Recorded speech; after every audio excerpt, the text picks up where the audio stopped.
It should be going live very, very soon.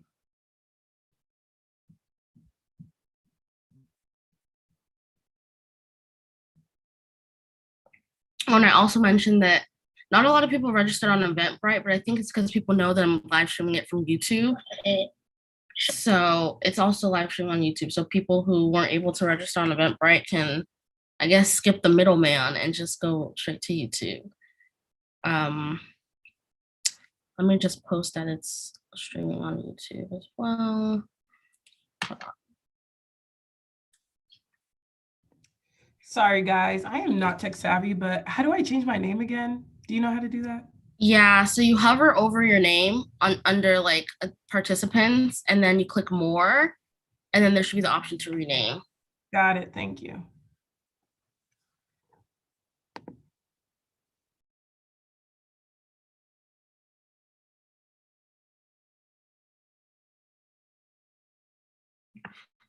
So maybe we'll give it like 2 more minutes and then we'll get started.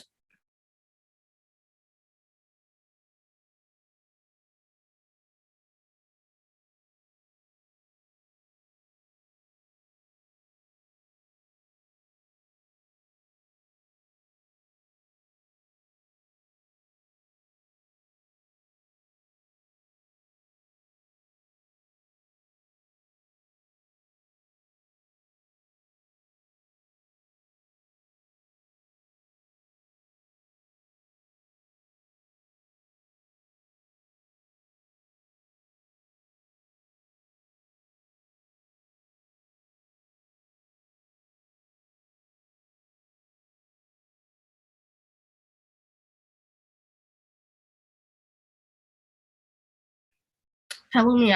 Oh, she's on the phone. Sorry. Oh, Go ahead.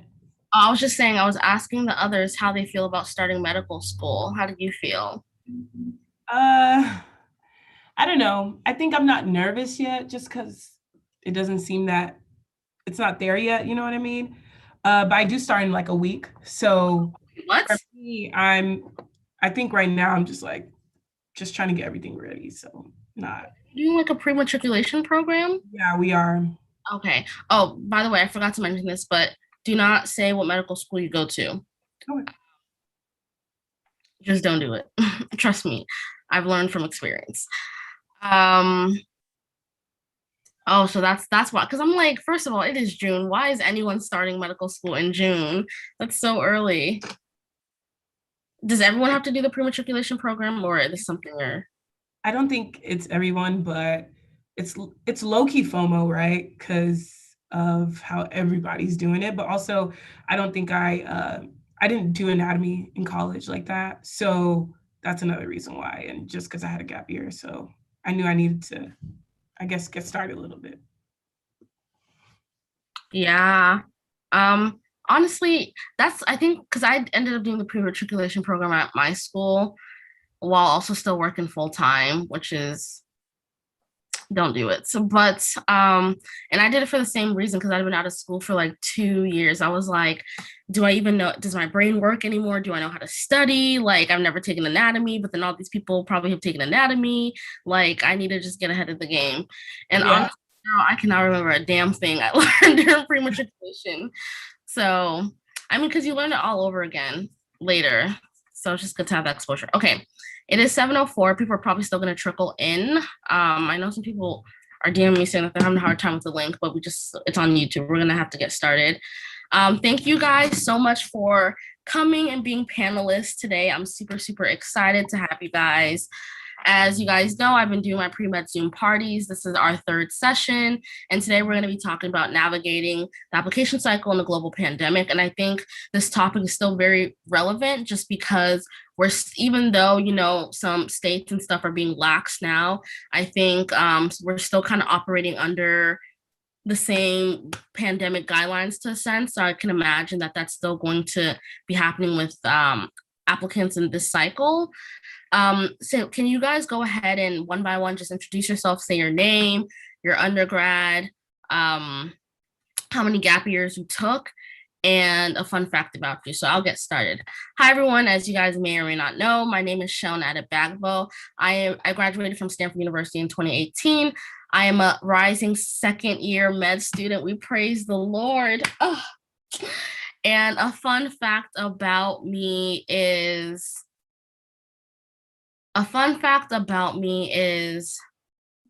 my favorite thing is to do nothing. And I'll pass it to Pelumi and then we'll go around. Hey, y'all. I'm Pelumi. I went to undergrad, right? Is that what we're saying? So I went to University of Houston. I did one gap year. And fun fact about me is I love anything superhero related.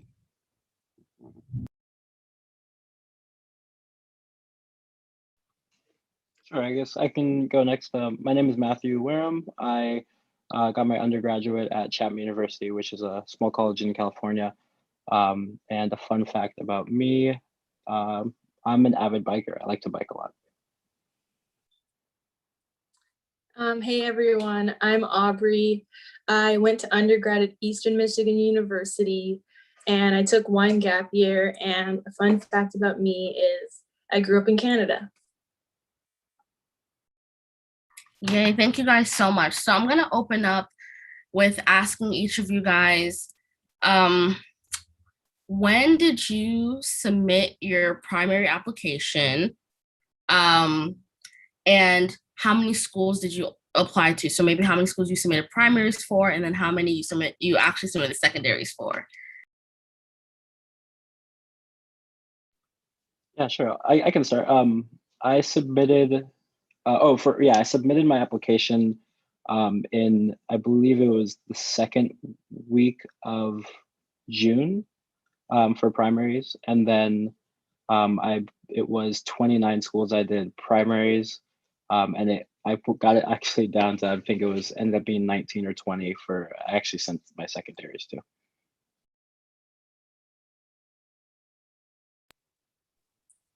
I can go next. So I submitted my primary, I think like June 16th, and I submitted like 25 primary applications, and I didn't actually complete about 20 of them. Or I only completed 20 of them. So for me, I guess it's different ones. For Texas, I applied super early. So I applied late May, early June.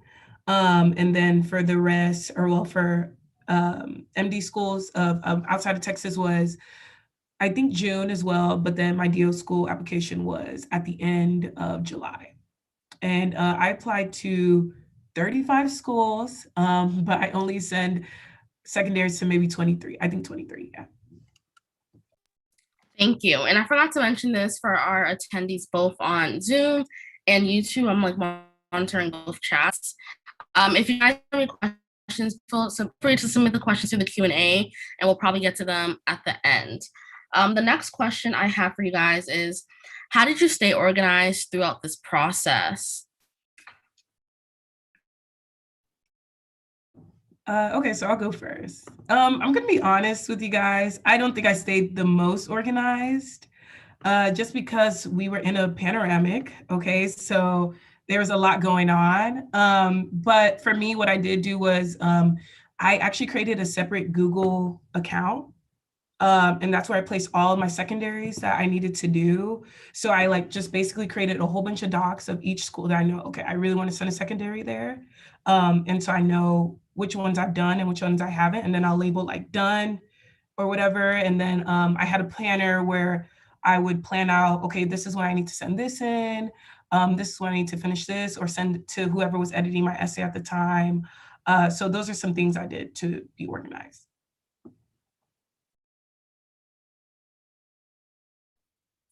I did some similar things.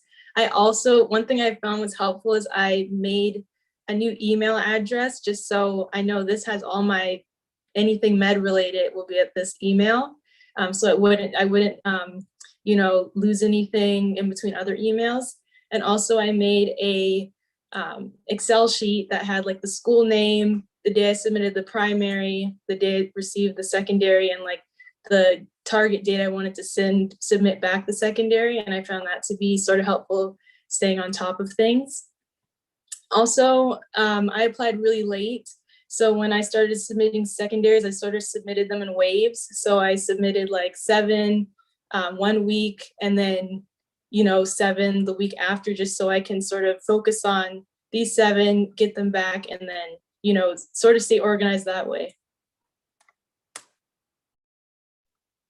I did a little bit of what both of you guys kind of already talked about in terms of having a document, and then also like an Excel spreadsheet. So for me, I had an Excel spreadsheet that held the name of the school, as well as like when the dates I submitted primaries or secondaries and things like that, to ensure that I had either submitted them or not submitted them.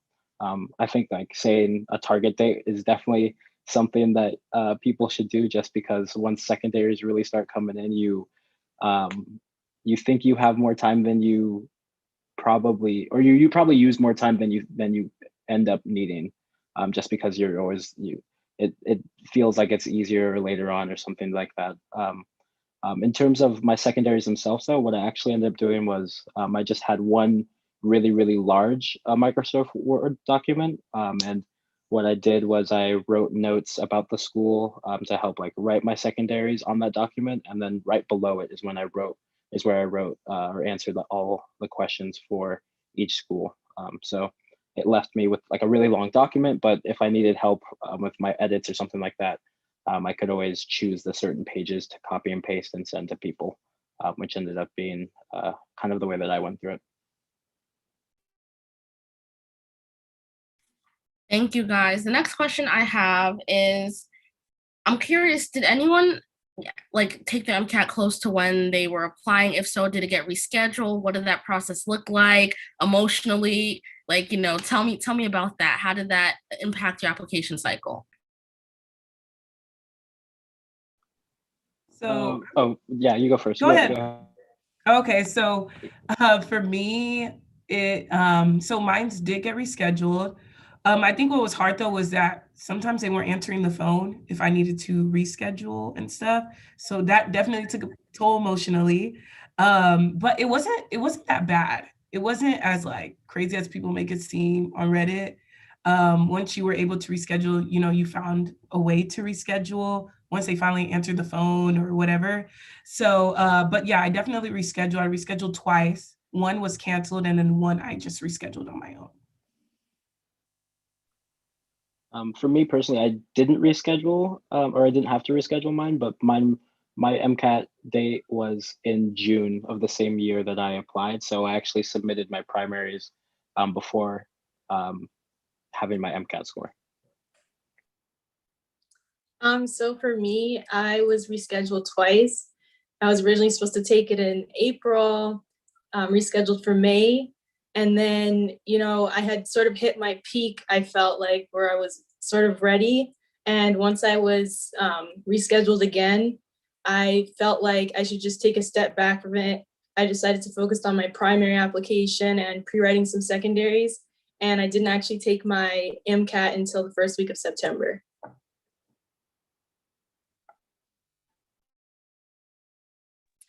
Thank you. Thank you for that. I actually have a follow-up question for Aubrey. So because you ended up taking it a bit later, do you feel that second MCAT score played a huge role in your application, or do you think it was based off of your first score? Honestly, I think that my second score was considered. And honestly, for me at the time, I said that I'm going to be confident in my application no matter what my score is. So after I took my MCAT, that's when I immediately started really sending out my primary application to get secondaries. And I had already submitted like half of my secondaries when I got my score back and saw that it was lower. And, that was discouraging, but it was encouraging to see that I was still getting interviews. Thank you. Now I want to start going into more about how COVID affected your application cycle. I think most of you guys took one gap year, so correct me if I'm wrong, but that kind of means that you finished your senior year in a virtual setting. Do you think, what does senior year look like for you, and do you think it impacted your application at all? Maybe grades wise, or just what you were able to accomplish, or activities, or anything like that? Yeah, I can start. In terms of grades and things like that, I think things were still pretty constant throughout that, which I was really lucky for. I took a gap year, but my gap year, I was also part of a 4+1 program. So I ended up starting my master's during my senior year, and then that my one additional year was to finish my master's. But sorry, the rest of the question, what was the rest of the question? If you think, like, how do you think it maybe impacted your application cycle, just the moving towards a virtual setting right before the Definitely. Yeah. Things like shadowing or internships and things like that you were expecting to put on your application were very much so in the air, especially like in early or late May, early June, when you're trying to write all those at your activity section and things like that. That I think that was the biggest thing, because you just didn't know like how many hours do I put on this? Is it still happening? What happens if something that I'm putting on here ends up getting canceled because of COVID? Things like that were definitely some of the things that I was worried about when I was writing my activity section.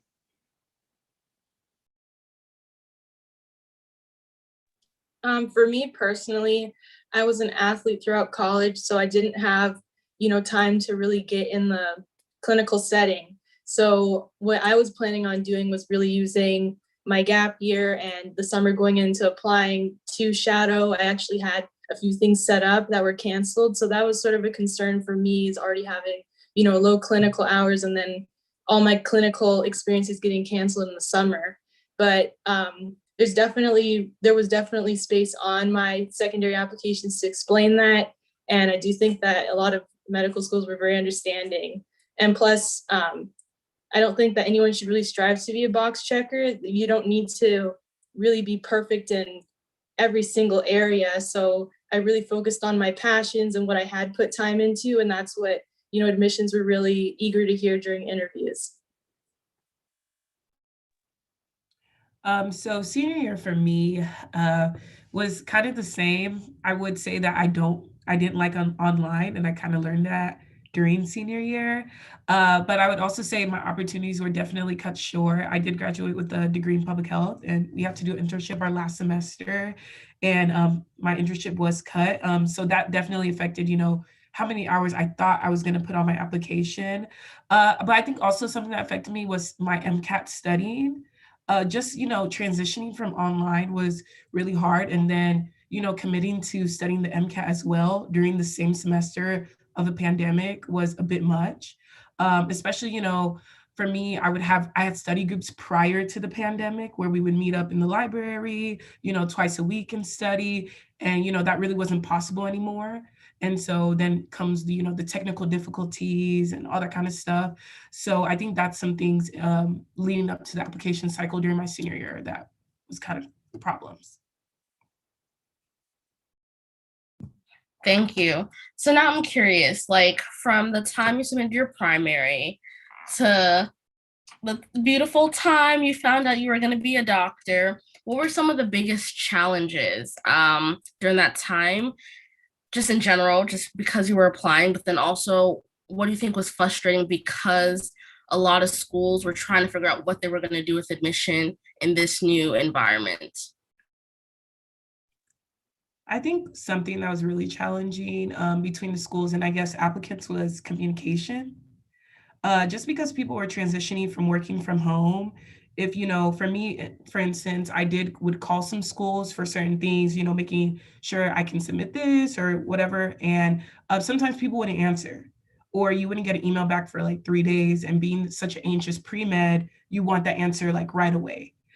So that's something from between becoming a doctor and the application cycle that I think was kind of weird. And I think also some challenges were just like, being at home and being in a pandemic, you feel that self-doubt more, I think, just because You're literally at home doing secondaries nonstop. You can't go outside.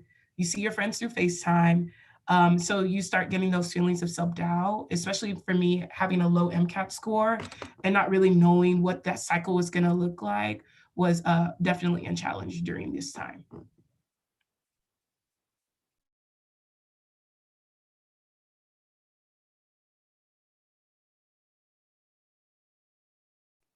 I'll go next. So some challenges for me, for one, the first one was just, this was an application cycle that no one has seen before. So it was really hard to really gauge what's considered late, what schools are going to be understanding, how much will, you know, the MCAT really weigh into this application cycle. So there was just a lot of unknowns, and that caused a lot of doubt in my head. A lot of, you know, wondering, will I have the opportunity to get into medical school this year, or should I, you know, take 2 gap years and apply the next year? Just because I felt like there was so much gray area. And then a second challenge for me was also really just trying not to compare myself to others. It's a lot easier said than done, but me taking the MCAT in September, I was seeing a lot of people already, you know, getting interviews and even acceptances. So it's just really hard to really stay true to yourself and just believe that you have something to offer and that your time is going to come. So that was also a difficulty for me. Yeah, I think one of the challenges I have was more specific to the application itself. One thing that I did during college was I took classes at some other different universities, and one of my transcripts got lost somewhere, and I have no idea where it was, but had to send it through email and also had to send it through mail to the headquarters of AAMC, and emailing back then, like kind of what Palumi was talking about, was the communication was subpar, and there was just a lot of different things going on. So although like one of the things I said was I submitted my application in June, I didn't actually get verified until I think it was like mid to late August or something like that to get my secondary. So yeah, it was rough, especially like trying to do my best to get everything in on time, and then having some things that were more or less out of my reach to fix was definitely something that was pretty tough. But it's just, you got to keep on going and trying to control what you can control, and then things that you can't control, you kind of let by the wayside and do your best to stay happy, because the process is long. It starts now and it could end quite literally a year from now.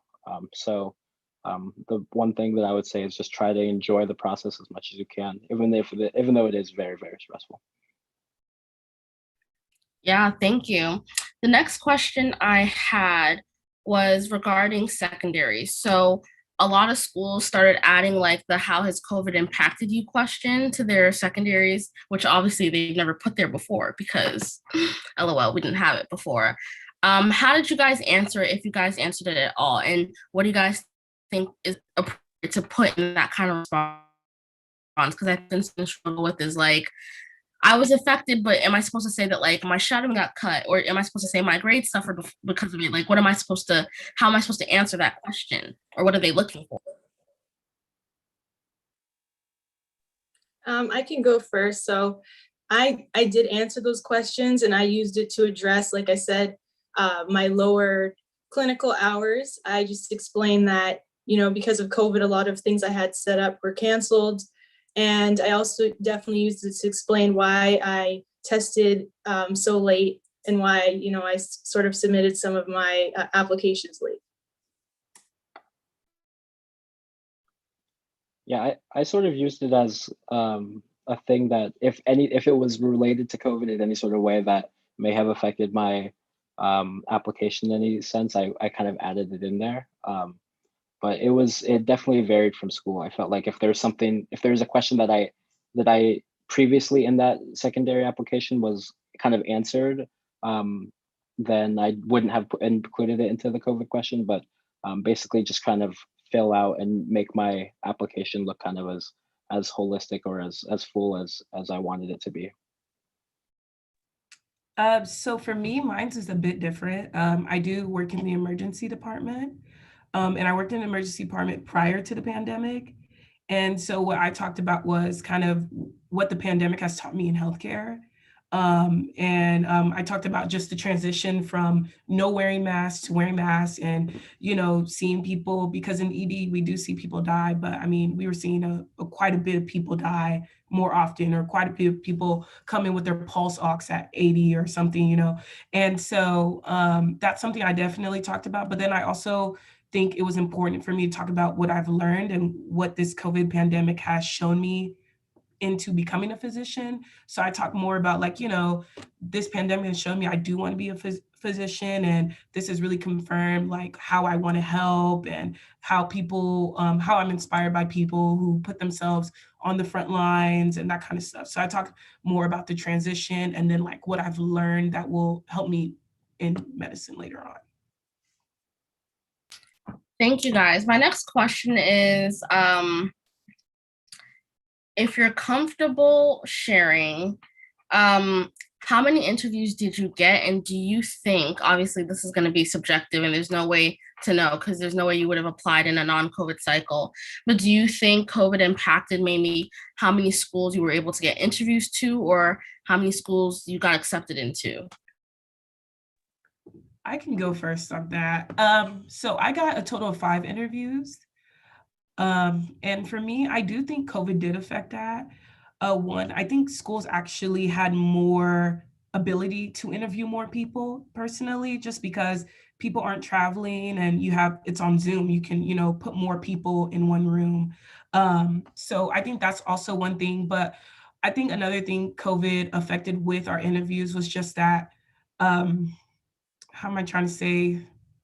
I just feel like we, sorry guys, I've lost my train of thought. You know, when you're talking and it's just, just come back to me in a second. I can go. I also got 5 interviews. And I yeah, COVID did definitely affect that in a sense. I think, well, one thing with the transcript thing and submitting secondaries later than what I would have hoped, I think that could also have been something that kind of affected the number of interviews that I got. But yeah, in terms of how interviews went and things like that, it is harder, I want to say, to get a whole feel about the school, just because the best that they can really do is show you a video of their school and everything that they have, and some of their students doing cool things in their lab or whatever. But sometimes how you feel about that video could just be about the production of the video more so than like what you actually are seeing, you know. So if a school does have a great production, then maybe you fall in love with that school a little bit more just because it's on YouTube or something like that. But what I would say is one of the best ways to gauge kind of if you are really feeling that school is a lot of different interviews.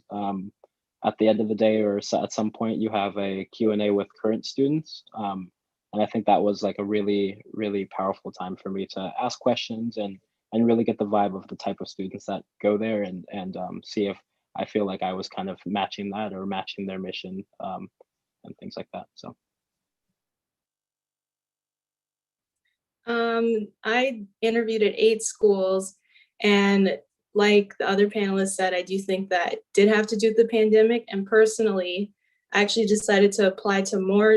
I decided to apply to more schools because I knew that interviews would be virtual and I'd be saving money for travel and I wouldn't have to leave work. So that was one plus of, you know, the pandemic, was you definitely saved money on travel and you were able to attend 5 and 8 interviews. A con of the interviews to me was just lack of really connecting with people. I just felt like, you know, you go into the rooms, you do your interview, and then it's over and you're back. I'm still in, at home. So that was a bit of a con, and that sort of made it hard later in the process as far as choosing which school, because I didn't really get a feel for the schools. So I do want to say though, with what the two other panelists have said is that I kind of saw the application cycle when it comes to interviews a bit different. I saw the other side of the coin. I feel like because there were virtual interviews, schools had to put in way more work to make sure that you like them. And there were interviews that I've done and I was like, I could care less if I got accepted because it just wasn't giving, you know? And so I think a lot of schools also, there was another side of that where schools really did have to show like, you know, we are a good school, you know, with the students as well. Like the students are like the second years or first years aren't forced to come on the Zoom to talk about their school. It actually seems like, you know, they like their school and stuff. So I think the virtual aspect made me see if you really care for the school. Thank you. I think you guys kind of naturally transition into this, but I wanted to talk a bit more about the actual interview experience. So I know the AMC came out with their VITA interview tool to help schools. Unclear how useful it was or how many schools did it, but I'm curious to hear if you guys did it, what that experience was like, and then what that experience was like compared to your actual interview day. So like maybe if you can take us through like a normal virtual interview day for each of you guys. So the interview was so long. Sitting on Zoom for almost 6 hours is extremely daunting versus I think being in person. I didn't do the AMC tool that they did, but just going through the interview. So basically, you know, you come in, check in, make sure you have your ID. That's one thing they're going to already tell you. And then from there, you're already seeing the attendants that are also interviewing. And then they transition into maybe talking about their school first, bringing the dean in. And then that's usually different parts. If it was like MMI that I've done, it would be later on the interviews. But if it's just one interview or two traditional, usually we'd be separated already where you've already picked your times prior to being interviewed. And then after that, they'll probably do like, you know, student panel for an hour and we get to ask students, current students, you know, different things. And then sometimes I saw different things where they brought certain type of counselors, like an academic counselor, or I don't know what kind of counselor it is, but where you do outside of medicine stuff. So just showing like wellness and all that kind of stuff. So it's kind of like all around different type of Zoom sessions about the school that you would get if you were there in person. Yeah, I would basically say the same thing, and I would say there are two things. One, what Palumi was talking about, obviously with the MMI versus traditional, there's definitely a difference between how those days will go. Just because in MMI you'll be with MMI meaning multiple mini interview, you'll be interviewing with multiple people.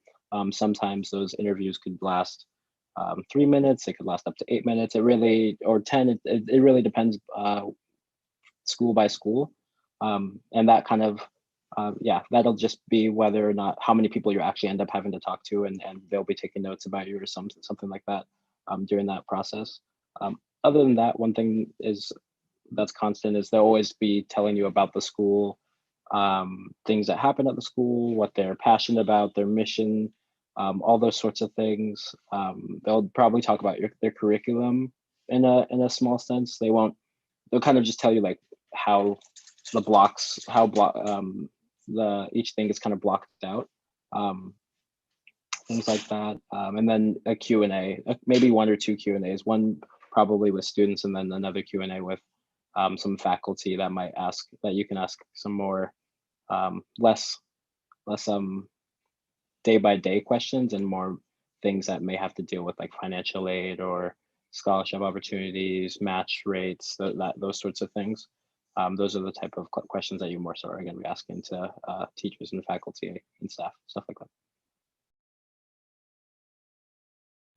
that. I definitely echo everything Matthew and Palumi were saying. Some of my interviews actually did something that I found was pretty cool, was like the day before the interview, a separate Zoom where you just get to really meet the other applicants, which was cool just to get a feel for who your future classmates can possibly be, and just have that time with current students that wasn't going to affect, or it wasn't going to go towards your evaluation at all. So it was just like a safe space to ask questions and get some of those initial jitters out of the way. Thank you, guys. My next question is still going to be on interviews, but I know when I was interviewing, I did it in person. So I spent thousands of dollars traveling, which you guys saved a ton of money. And I remember, like, you know, you really have to be on your A game and show your personality and show who you are. And I can imagine it could be a bit more difficult to do that through a computer screen. Did you guys find it challenging to express yourself during the interview or get your personality across? Or did you find it, or did you find your interviewer like harder to connect with your interviewer because of it? Yeah, I think that for me, that I think that really depended on who was interviewing me. Some people everybody has a sort of different style as to how they're going to be interviewing someone. So one person might be a little bit more hard and just want to ask the specific questions that they see on the piece of paper, write notes down, and go about their day. I had an interviewer crack jokes with me at the beginning of the interview, and it ended up being a really warm interview in that sort of sense, just because it was from the get-go. I felt really, really comfortable. I think at the end of the day, what I tried to do is I tried to feel as comfortable as possible, as early as possible with that person, or multiple people, whoever it was, just because that way they can tell the sincerity within my answers, and then also it's not as scary for me more so, just because at the end of the day, you do feel like they do have a really large say into how that entire school or college kind of looks at your application. So just do your best to always be as truthful as, or not truthful. Well, yes, truthful, but more so like yourself. Just be yourself. You got the interview. That's like one of the biggest things. So at that point, if they don't like you, then let's find some other school though. I'd say that what I did to sort of prepare for virtual interviews is I practiced, on Zoom, trying to best I can, make eye contact and be conversational. Because I just really wanted to try and build connections with whoever I was talking to. So I wanted to make sure I was doing that through the screen.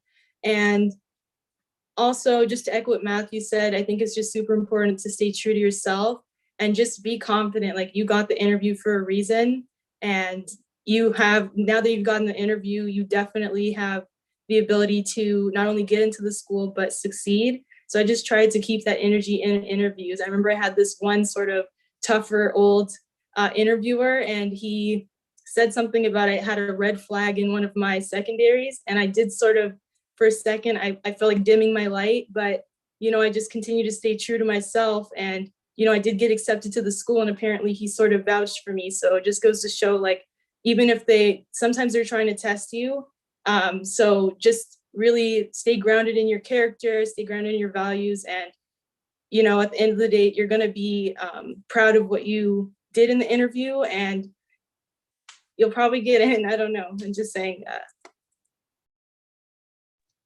that. So for me, definitely it was easy to show my personality through the virtual aspect. And the reason why I say that is, like we talked about, the interview is like 6 hours on Zoom, but there's a lot of breaks. And so within these breaks, I would look at myself in the mirror and just, like, give myself that pep talk. And then also I had crazy amount of Post-it notes on my wall, like crazy amount. And a lot of them were smile. A lot of them were like, smile, just smile, just smile. And I did have a bad experience, just like you did, where I had an interviewer who was just, he was just asking me questions upon questions. Like, it was like he was trying to trip me up. And in that sense, I definitely feel like that's where you don't dim your light. Just like you said, like, that's when you really got to show that, you have that personality, you have what it's willing to take. So I think those are some things that help bring my personality out for sure.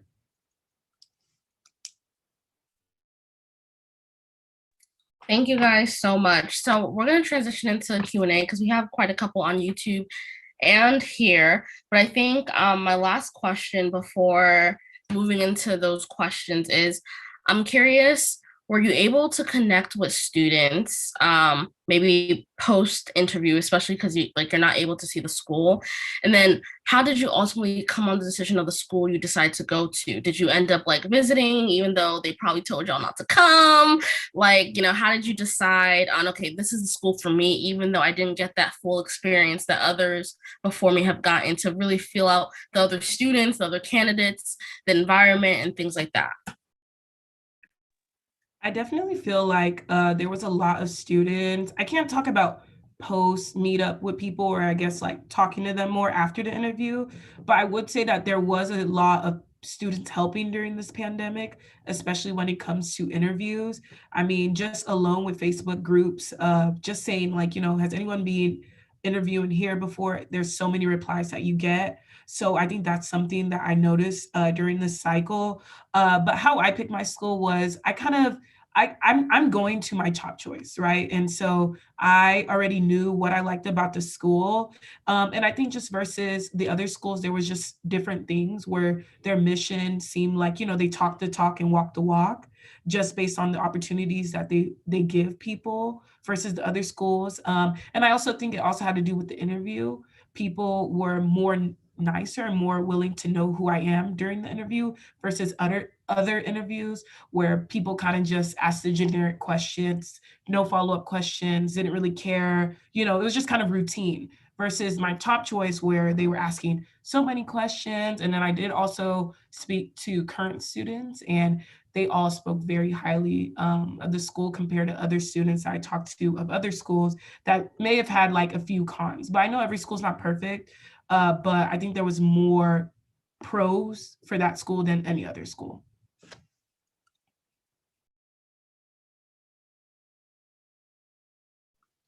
Yeah, I think for me, in terms of deciding which school I ended up going to, it was kind of the same thing with Palumi. I think one thing that you actually happens a lot that I haven't actually said is when you do interviews and people, there are student panels. A lot of the times they'll also be putting their email or their phone number and things like that in the chat.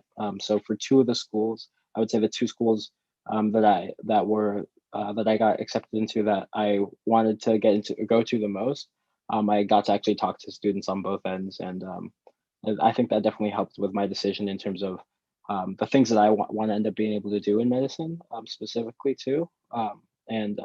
Yeah, I think everybody, especially once you get to that point, everybody is really happy that you're there, and all the questions that you might have or that you're curious about, don't be shy and just asking them.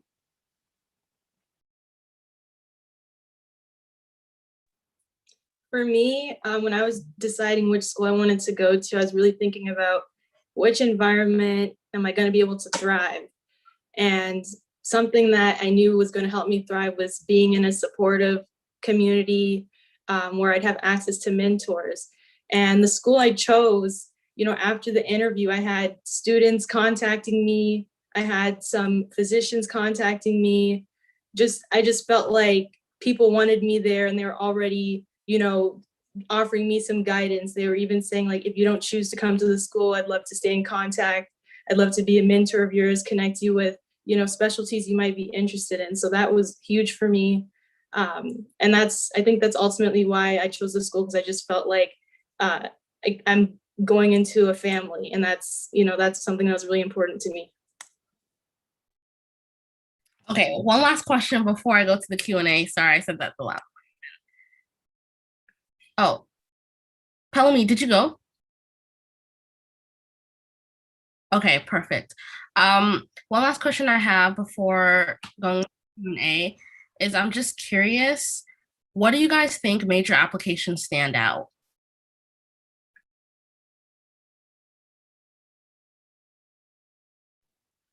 So I'll go first. For me, I think something that made my application stand out was that I was a community health worker. And that's not something you really hear about a lot. That was something I did my last senior year, and that's the gap year job that I decided to do throughout the year. And so I thought that was something, like, that was one thing that everybody asked me in every interview. what is community health worker and what do you do with that? And how are you helping them and blah, blah, blah. And so I think that's something that really stood out because they were like, a lot of people were like, I've never heard of that. That's such a cool thing. Or, you know, on the flip side, I did hear, oh, we've heard about that. And I haven't met a student that's done something like that before. So I think that's something that helped me stand out. But within being a community health worker, I think just the work I was doing in, you know, specific communities that I talked about in my personal statement and my secondary essays kind of showed it, you know, corresponded to my job and corresponded to what I want to do as a physician. So I think it showed that, you know, I'm walking the walk or talking the talk, whatever.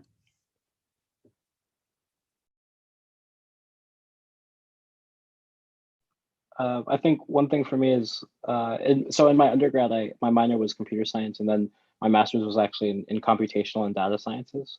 So one thing that I really, really love is combining those sorts of things. And it was really important in my application to let them know that I'm one, really interested in research too, and combining medicine, computational sciences, machine learning, all the stuff that I've kind of been learning the last couple of years as well. And I think a lot of schools kind of get giddy when you can talk about stuff like that, just because future of medicine, things like that, and the fact that that was one of the things that I'm really, really interested in. That was kind of a thing that I think really, really helped with my application. One thing that I think stood out for me is that I was a Division I soccer player while also being a pre-med. And I think that just from my interviews, that's something that came up like every time, like what have I learned from that experience? What transferable skills did I gain from athletics that I can contribute to healthcare? And also just in my secondaries, it just gave me, you know, a unique angle to approach certain questions. Like if they asked about resilience, I talked about, you know, overcoming some failures in my athletic career. So I think that that helped me stand out a bit. And honestly, I do think being an athlete has prepared me to enter the medical field and also to take on medical school, hopefully. Thank you. Okay, I'm going to start with the Q&A questions. So the first question was, Aubrey's application viewed later because of sending a second MCAT score, or is it viewed normally? I guess they're asking if like admissions waited for your second score before making a decision. Well, my original score was old, so I don't think that I had to take the second MCATs. I had to take the second MCAT to, you know, have a score to submit. So regardless, they weren't going to look at my application until I had my MCAT in. Thank you. The next question is, how do you think this, I guess like this summer's current cycle is going to be different than your application cycle, given that the pandemic is ongoing, but we have found a new norm in a way? What do you think current applicants should be aware of as we prepare for secondaries and interviews? I think the first thing that comes to mind is schools will be organized this year. I think they themselves have had a full year of understanding what it means to do a cycle kind of virtually or fully virtual. So they will be ready. And I think that for you guys, should also be ready and just as ready as they are.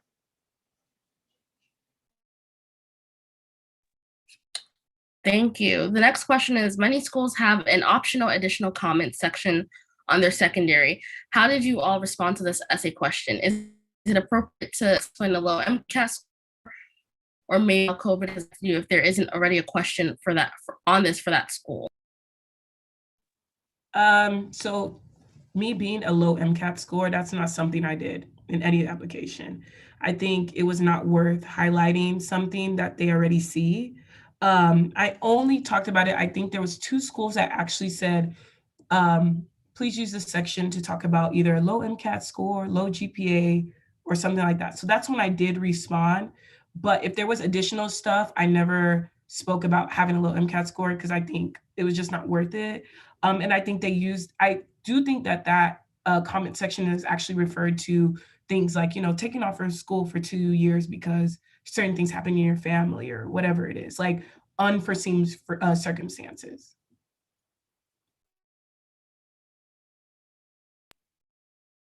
Thank you. I think someone already kind of answered this, but I mean, we know someone worked full-time, but hello, panelists. If any of you worked full-time during the interviews, how did you go about getting time off? I am unsure of whether or not to tell my supervisor when the time comes.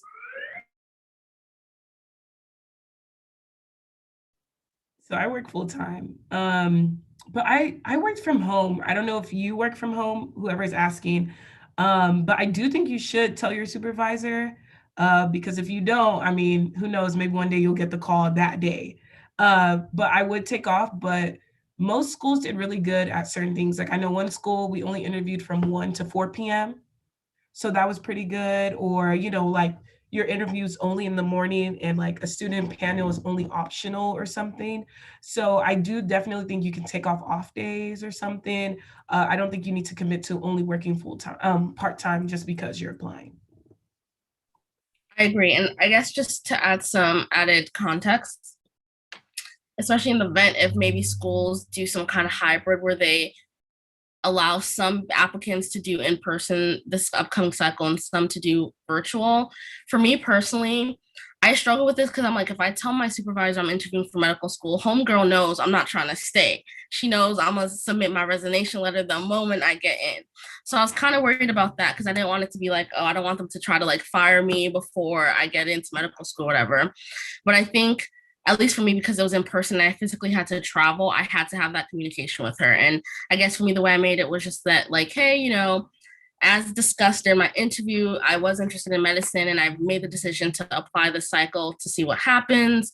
You know, definitely, I'm not really advertising it because I'm unsure of what the product of the process will be. But I have an interview coming up that's really important. I need to take off. Sometimes my boss would get mad at me, but honestly, I didn't care because I'm just like, girl, medical, this was never the final destination. So I think it's a hard conversation, but you just have to approach it with grace and care. And I think also assure your supervisor that, you know, I don't plan on quitting anytime soon. I'm still dedicated to the work, but this is also just something I want to do for my own professional development. Hopefully that answers your question. The next, something to add on that, just to let you know, is that make sure you're getting a job who likes you. Because every time I took off for an interview, my boss was so happy for me. So if you don't have a full-time job yet, look for a job that's gonna like you back, because every time they were like, oh my God, another interview, you know, so they were extremely happy. They were happy to let me take off all the time. Not all of us are lucky like that. But I will save that story for another day. Another question is, what is the ratio of actual interviewing to learning about the school in an interview day? Like, I guess, like, how much time is more spent on actually being interviewed versus how much time is spent on learning about the school, the sessions, and all those extracurricular stuff? I think it really, sorry, go ahead. No, you can go. Okay. I think it really depends on the school and what they kind of want to get out of that, because the interview day is going to be, especially when it's on Zoom, it's going to, how long it'll be depends for what the school. I've had interview days as short as I think 3 hours, and then another day that was 2 hours. It was really weird, but I've also had days where it was like 6 or 7 hours. So yeah, it really depends.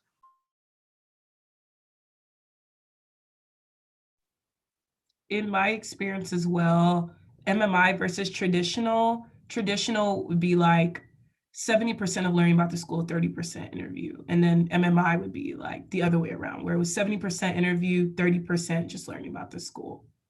So it was kind of different for different types of interviews for me. Oh, that actually brings me to a question. I don't know if schools did this or if any of you guys did this, but did you guys have any group interviews? So I know, like, in person for me, like, there's some schools where we had to do some kind of teamwork thing. And then they just had a bunch of people looking at us, taking notes, or there was like a group interview with the dean. Did any of you guys have that when you applied? Yes, so I had like a group interview, which, you know, it was with a medical student and then like 3 applicants. And then I've also had MMIs that were like group activities.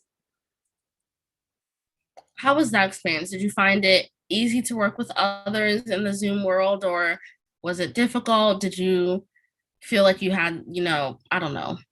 I don't know how it is.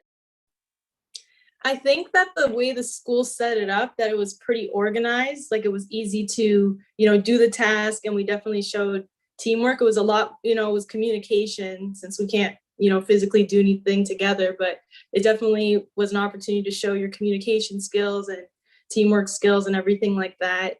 And then for like the group interview that was more question based, it was just more of a conversation, like how we're doing now on Zoom. So it was pretty simple to navigate. Thank you. The next question is for Sean or panelists. Can you elaborate on any extracurriculars you participated in, and how did you get over the jitters, if any? I've had so many opportunities presented to me for shadowing or scribing, and I'm so nervous to start or apply. Can you talk about getting past the hurdle of nervousness and finding your courage to go into a new space?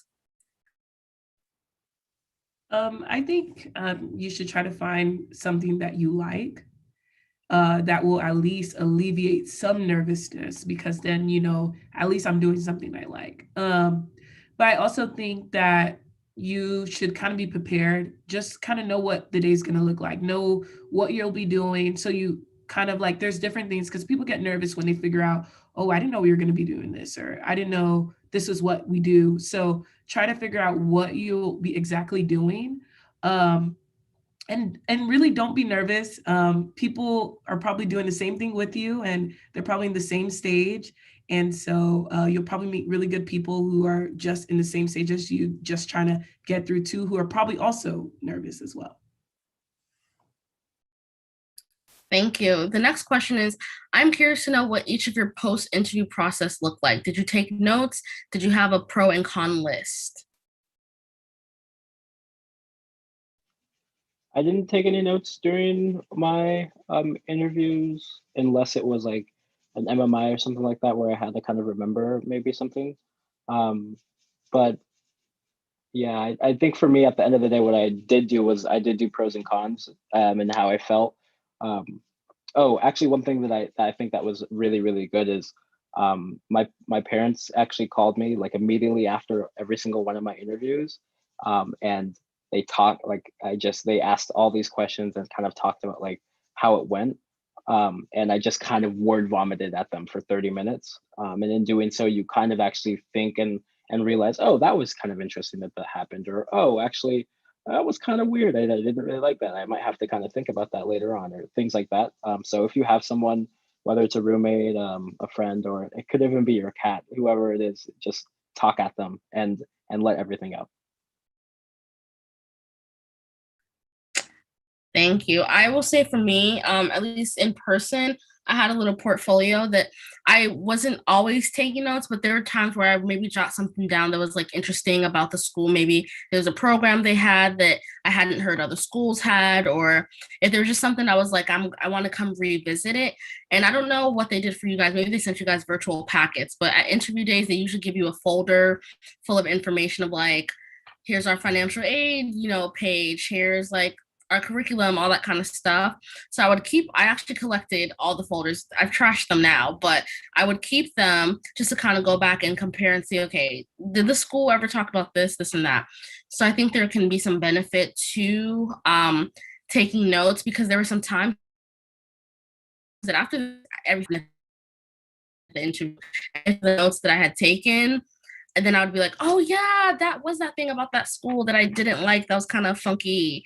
So I think it's helpful.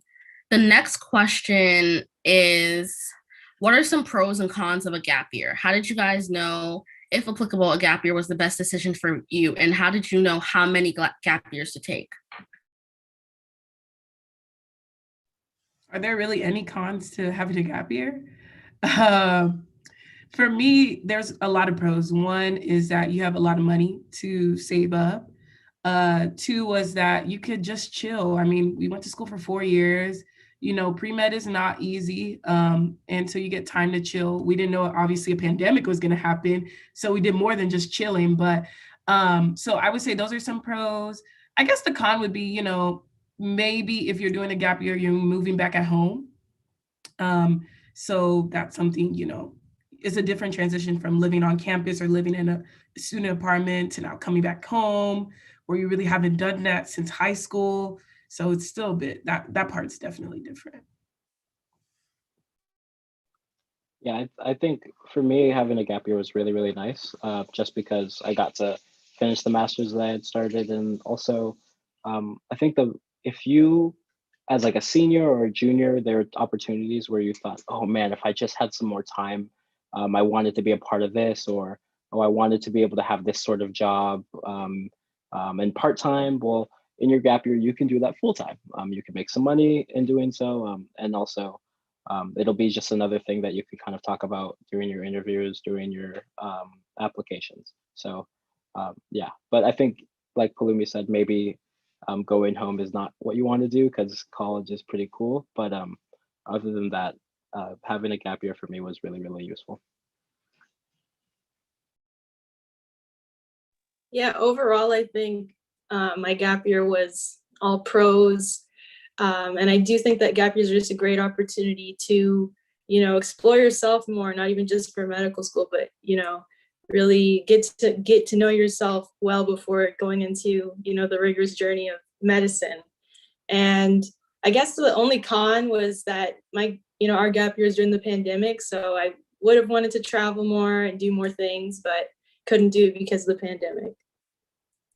I would just also say with her reflective, I would say also one pro I think I've had was I got to reconnect with a lot of people. And I think also that had to do with the pandemic. There was nothing else to do but talk on the phone, right? But yeah, I think the gap year helped me really connect with a lot of people that, you know, maybe you didn't talk to as much in college or whatever it is, you know, you can actually have the time to sit down and go to lunch with them or just catch up on life and stuff. So I thought that was a big pro. I'll add to this. This does not apply to everybody who's in medical school, but there is a level of maturity that you gain during your gap years. And I think it's really important to take that time outside of college, one, to, like Aubrey said, to learn more about yourself, to develop your emotional intelligence and your people skills. You will be in medical school, you'll be in the profession of medicine. It's important to know what the real world looks like and what it means to deal with real life people. And I think the best way to get that experience is to have gap years and maybe work for some time, because you'll learn a lot about who you are in the workplace, what the workplace looks like, because the workplace may not look like the communities you built in college, right? Like in college, I chose to be in all Black spaces, but guess what? In the real work world, there's not that many all Black spaces, right? So you have to learn how to navigate through these different spaces. So I think gap years are really important for that. I think gap years are a wonderful time to get into therapy, so you can start to develop these coping mechanism skills, learn how you respond to stress, learn how you deal with conflict, and learn how to balance these two, because medical school does not stop because shit happens in your life, unfortunately. So I think it's important to build these just like self skills during that time. And I promise you, there's nothing but, unless you're doing like a post-bac or studying for the MCAT, which are some other values of having a gap year, there's nothing greater than not having to use your brain during the gap year, where like you're not trying to study for school or whatever. You just go to work, and then once you're done with work, you don't have to use your brain for anything else. You can like watch TV or do whatever. We have a couple more questions I'm going to try to have us breeze through. I think Matthew had done this question earlier, but I think the question's kind of hinting at actually, so my MCAT is low. I still applied, but I didn't get into any schools. I'm applying again, and I'm taking my MCAT again at the end of June. Would it be recommended to try to add some schools now so that I can go ahead and submit, or should I only add one school, submit, and then add other schools once I've gotten my score? Yeah, sorry. When I applied, I submitted to all the schools at once before at the beginning. Looking back on it now, super bold. Probably the best thing that I would have, the smarter thing I would have done was to apply and get my application rolling early, so that way it's submitted, and that way the verification process on their end can start. And throughout the entire time of the cycle, you can continuously add schools. So and the verification process, in my opinion, is really the most important part.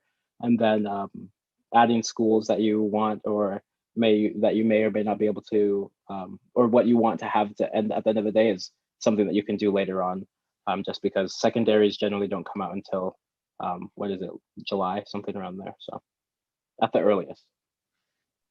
Yeah, I took my MCAT in May, but because my score wouldn't come out until end of June and I wanted to like be verified early, I submitted to a throwaway school that I knew that I wasn't actually going to send the secondary to, just to get verified. And then when I got my score back and I was content with it, then I added all the other schools and kind of made some revisions to the list I had based off of my score.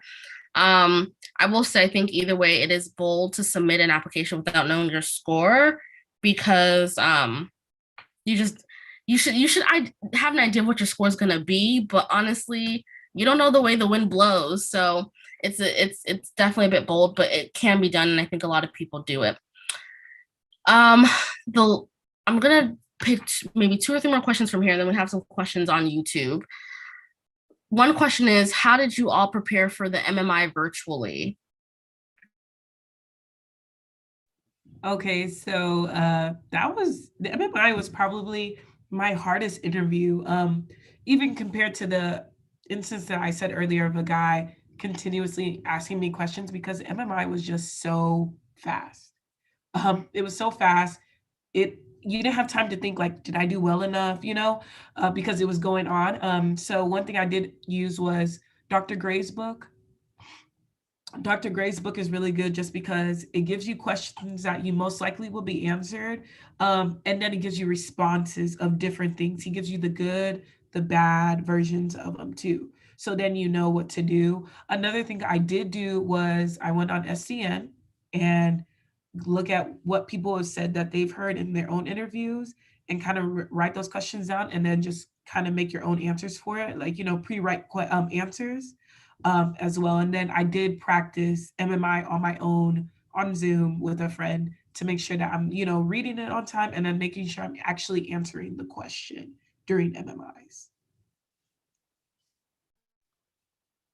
For mine, I looked at YouTube videos.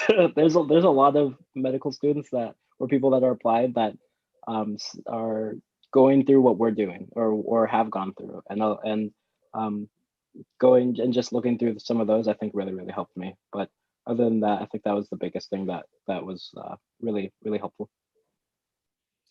I used a book called Multiple Mini Interviews, Winning Strategies by Admissions Faculty, and I found that to be helpful.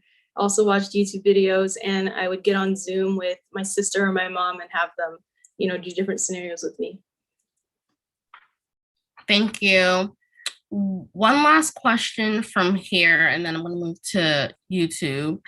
Did any of you guys have blind interviews, and how were they different from the interviews that maybe are more open file? So I had one blind interview, but it was like partially blind. So they didn't know like my GPA or MCAT, but I think they gave them like 2 experiences of mine. So that kind of honestly alleviated a lot of pressure that I felt, because just having a lower MCAT score kind of already gave me this like, just nervousness of coming to the thing like, oh, they already know all about me. I have to do a lot to make sure they like me. So I did kind of like the blind interview. But also I think it didn't really make a difference that much compared to them actually knowing my application. Just because there was never a time where I got questions about like my GPA or my MCAT score. It was actually more about, why I want to be a physician, or what did I do in order to become a physician. So I think blind interviews and non-blind were fine, but I do think blind interviews could alleviate that pressure you get. Thank you. I'm going to move over to YouTube. So this question is, I think we kind of already talked about gap years, but I guess this question is also kind of going towards, how do you handle comparing yourself to other people, especially if you have other friends who maybe are applying at the same time, or if maybe you're deciding to take a gap year while people around you are actually applying? How do you deal with that?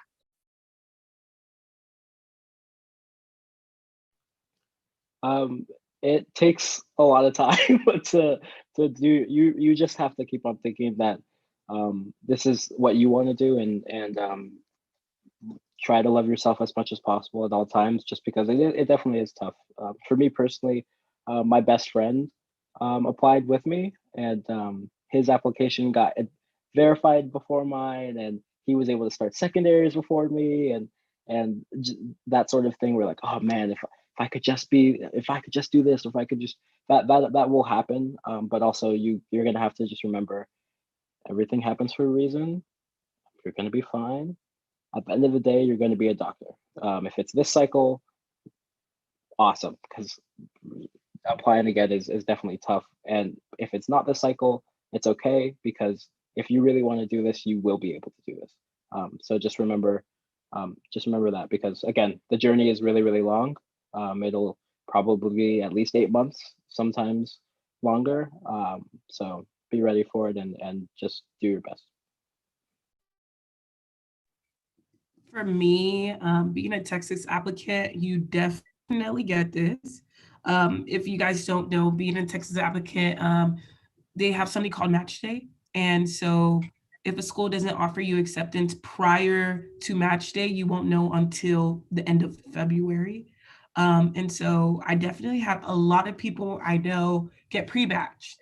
And so I think what that Matthew said was that you definitely need to know that you just run your own race, and just know that your time is going to come, because people did it before you. People were just in your position before you, and they are who they are now. So just kind of make sure you're saying positive things to yourself, that you're going to get in when the time is right, when it's your race, nobody else's race.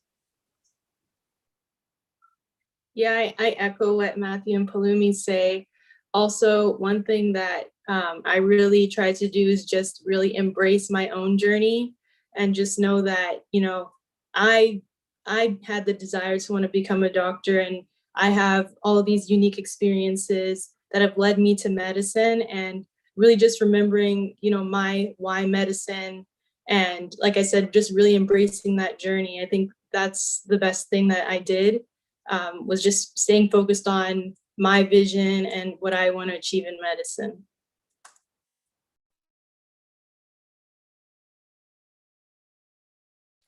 Thank you guys so much. So I think those were all of the questions, and we have about 3 minutes left to the session. So before everyone goes, I kind of wanted you guys to just give your last, if there's one piece of advice that you could give to students who are applying this cycle, to pre-meds in general, what would that one piece of advice be?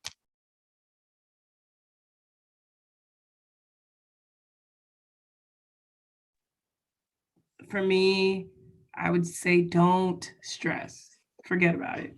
Literally, you've already sent your application in. You've done your MCAT. You've done everything you need to do. You've done your interview, whatever it is. Literally, don't stress anymore. That's one thing that happened to me during the cycle, was I was stressing all the time, refreshing my email every 5 minutes. Looking at everybody on Reddit, looking at people on Facebook. Forget about it. Literally, don't stress. Your race is your own race, and it'll come to you. My advice, something that I always told myself throughout the cycle, is just bet on yourself. Just, throughout each step of the process, try, don't give admissions a reason to, reject you. I was always thinking at each step, like, I'm going to defend myself to the best of ability to get to the next step and the next step. Even after acceptances, I continue to bet on myself and advocate for money. I just think throughout this whole process, you can have a lot of imposter syndrome, but just continue to shoot your shot, and you'll be amazed of where you end up a year from now. Because I definitely am. I'm still taking it all in. Yeah, I echo what both of you guys said. For me, I think the best advice that I got was enjoy the process.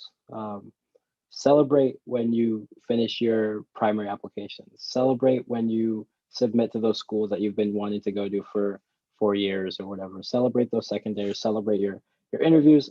Celebrate all those things, because at the end of the day, those are helping you get to the point to where you really want to be, which is in medical school and eventually when you're a physician. And yeah, just remember that that's what you want to do, and it'll take some time, but celebrate the times that you're doing what you want to do.